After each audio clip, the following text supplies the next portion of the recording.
Welcome to The Last Word. I'm David Jenkins. He's Chris Popes. We're decked out in our green today. St. Patty's Day. Yeah. Top of the morning to you. Top of the morning to you. Yeah.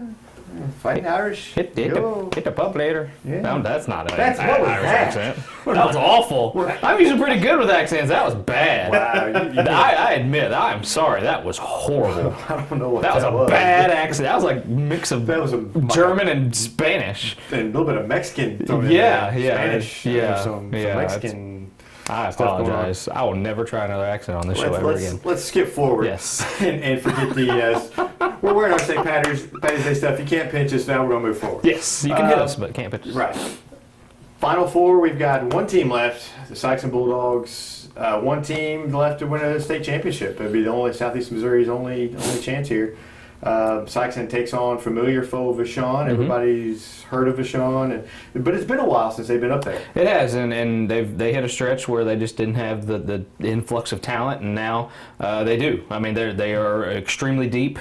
They have a veteran, you can call him a veteran coach now. He's been around a while, and Tony Irons, and he's a guy that knows how to get his players in good positions, it seems like to me, to be successful. And when you talk about Vashon and their players, I think their main strength is their depth. They run 9 and 10 out, and they do not lose a step. And I'm dead serious. Yeah. They have 9 to 10 guys that are about the same level. They have a guard that can take over a game, and Daniel Peanut Ferris. They have Levi Stockard inside. He's 6'8". They got another 6'8" kid. They got 2 6'8", 2 6'7". And yeah, they're tall, they're deep, they're athletic, they're a monster. They really are. They're a monster to be reckoned with. Having said that, Sikeston's got a great shot to win this game. I start saying, Sykes has to do 4 things to win the game. Just 4. There's 4 keys. Yes. Obviously, they have to shoot the ball well, Yes. and that's going to be tough because for their outside shots, they're going to have to shoot over the long arms that Vashon's going to be throwing at. Not only that, but their defense is very quick, crazy. Right. If anybody had watched the last of that Jennings game, it's that all game. Right. So if they can handle the ball, get up the floor, and get those shots. It's chaotic. They like the helter-skelter play like Sykes does. It may be 110, 108 when this thing's over. But Sykes has to rebound. They didn't rebound very well against Parkway West. They're going to have to do a better job on the boards. And Vashon rebounds better than Parkway West. They're bigger, they're stronger, and they're more athletic. So they're going to have to box them out. You can't turn the ball over, like you said. Their defense is just hectic, and they thrive off those turnovers and easy layups. And they, like you said, anybody that comes out there can get the steal and get the layup. But I think the thing for Sikeston is they have to come out with their crazy intensity like they do. That's going to help alleviate any jitters. Yeah. But I think if they come out and play with a ton of intensity, it's always tough for other teams to match their intensity. And if they come out playing that way, I think it's going to be tough for Vashon to match that. And Vashon, I've read a news story. They're already talking about the way Sikeston plays, how and everything. So they're expecting it, and those are the 4 keys for Sikeston to win. Coach Irons is very familiar with this Sikeston program. He's 1-3 against Coach Highfield. 1-3 against Coach Highfield, but he's got probably his best team he's had since in those 4 matchups. Yeah, they've not lost since 1st of January. Yeah. And they added a player, Walker, I believe, is the kid who they added just a 6'3" forward, averaging about 80 a game. Yeah. And for averaging 80 a game on that team is like averaging 15, 16 on another team. And that was the thing, because they play so many people. That was the thing I looked at their stats is just their averages. You have your guys in the teens, but everybody seems to be on that 12 to 8 range, and you got about 7 guys there that's averaging. Right, they don't have that one guy they go to, which sometimes that's good. Sometimes that if you get to a tight game at the end and you need someone to hit a basket, sometimes that's a problem. But a lot of times having all those options, it just makes it so tough to defend. I know it doesn't really play into a Sikeston strength here, but I think Sikeston, they might have the best chance if they turn this into a half-court game, to be honest with you. I think they've gotten better in the offense in their half-court.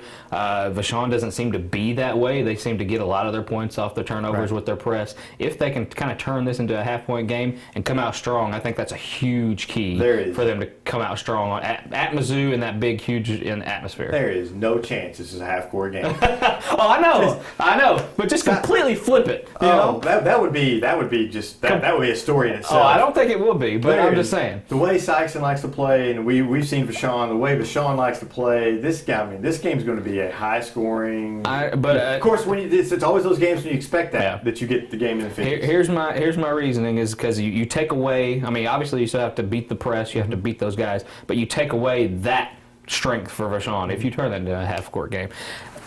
I don't, it's unlikely. Maybe that probably happens, but I think that it turns into a Sikeston favor if it does. I think Sikeston needs to do that a little bit, but you can't take away their aggressiveness. They're no, so aggressive, not at all. And you want to keep them feeding off that and everything. But who you got?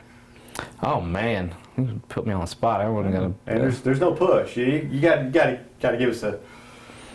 All I'll say is Vashon is the favorite in this. I think they seem too deep, but at the same time, these kids, I've seen these kids play before. They don't perform well up there. They haven't in the past. I know they were young, and I'm stalling to give an answer. That's hard to say. There's a lot of beating around the bush here. Yes, I'm stalling to give an answer.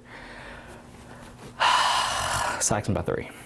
I'm taking Sikeston, not just because they're the home team. I think Coach Hollifield will have them ready to go. I think he's a better coach. Yeah, we got babies in there.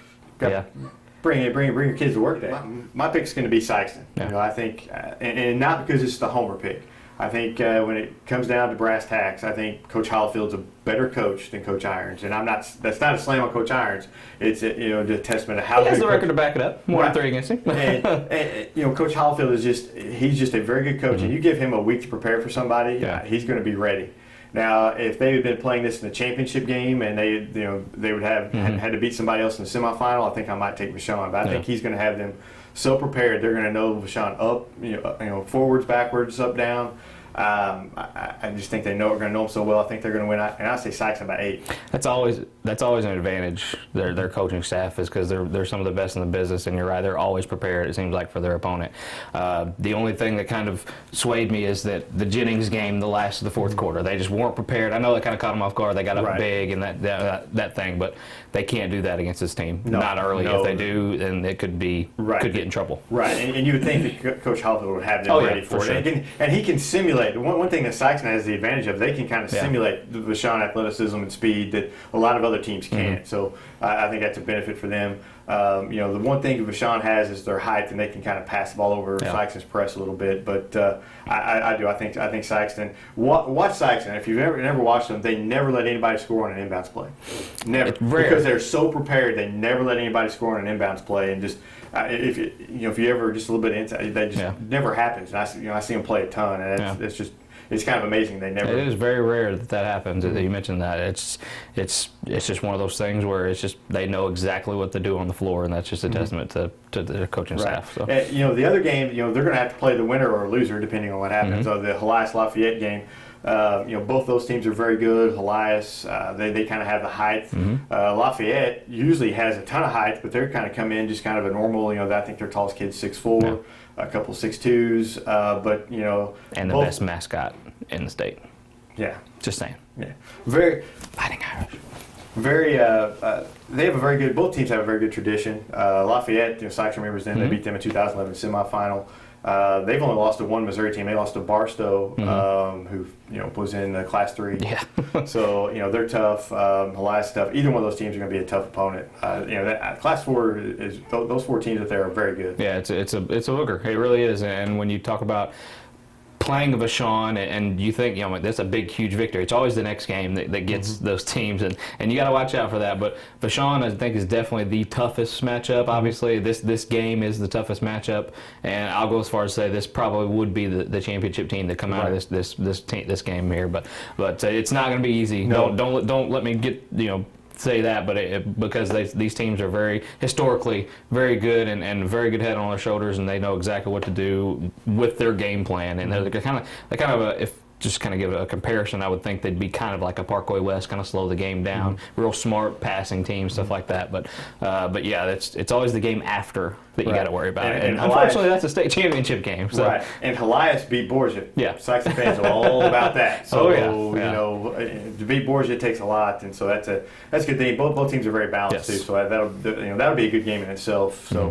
hopefully Sikeston gets to see one of those in the state championship game, which will be like 8:15 on Saturday night. 8:10 on Saturday night if that's the And championship that's if game. it starts on time, which barring no overtime It won't. games, barring it won't. It never does. It Yeah. never starts on time. Well, here we got a question from a Yes. loyal viewer. I don't know if they're just messing with us or not. If somebody just we know because we know a lot of people and they try to put a lot of pranks on us. But hey, you know what? It doesn't work. Here we go. Here's the question: if you could have experienced anything, like seen anything live, no matter what it is, sports, life, whatever, past, present, future, whatever, what would it be? I don't know. Birth of Jesus, maybe. That's a pretty big moment. That might be. That's a pretty big moment. Creation of the world, maybe. Life changing. Yes. Yeah, that might be one of those two things. Would probably be that'd be 1 and 2 on my list. Okay. In no particular order. Got you.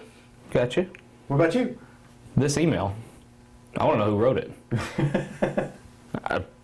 I want to be right there with you, buddy. I don't know who it is, but I'm going to find out. I'm finding you're messing with us. I know you are. Well, hey, you ask a question, we're going to give you an answer. Whether it's now sports related. If it's something sports related that you would like to have seen, what would it be? Oh, man. Some of those old Irish teams would have been nice to witness in the 40s and the Four Horsemen and all that stuff. Man. I don't know, man. That's tough. There's a lot of moments. That's There what I'm really saying. is. There's a lot of things I would have loved to have seen and been there in person to see. The one that just for some reason it keeps popping into my mind is the Michael Jordan shot over Craig Elo in the playoffs. For some reason that just pops in my mind. Now it's not just one of the greatest moments in sports, but I remember that growing up and just one of those moments I'd be like, man, I really wish I could have seen that in person. Yeah, I mean, there's tons of Michael Jordan moments they could have, and big Olympic moments. I think are huge for just history's sake, and anything Michael Jordan. I would have loved to have seen Michael Jordan in person for that. He could have been walking on the sidewalk. That'd be fine with me. But that's tough. That's a lot of that's a tough question. Yeah, thanks for the question, dude. Appreciate it. Please send us your questions, and if you see us, come up, say hi, and tell us you like the show, you hate the show, whatever, and go say hi to Jinx. Don't say hi to me. Yeah, he's unpersonable. We're heading to Columbia. We gotta get out of here. We gotta go. We gotta go pack. Yeah. He's got babies to take care of, and we got to go. So we'll see you guys next week on The Last Word. Hopefully, talking about a state championship for Sikeston.